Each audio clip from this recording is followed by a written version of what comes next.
Всем привет! Владею Toyota Camry Бегемот. Ремонту нужно немерено здесь.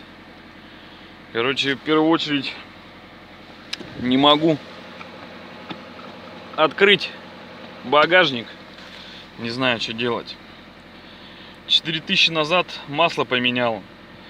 То ли жидкое залил, то ли что. Короче, масленка теперь горит при запуске. Ну, часа 3-4 постояла.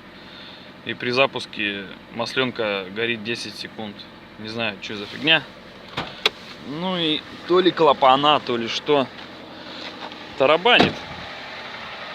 Прям слышно. Тарабанит. После того, что как масленка оттарабанила, звук характерный, хрустом каким-то непонятным, с генератора походу. Ну это трос, трос говорю, ремень надо натянуть походу. А так на повышенных оборотах без разницы как.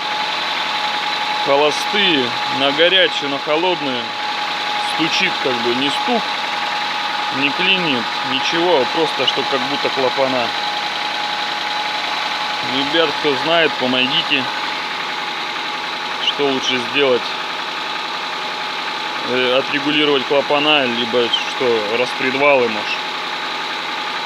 Короче, я в этом деле новичок. Всем спасибо, пока.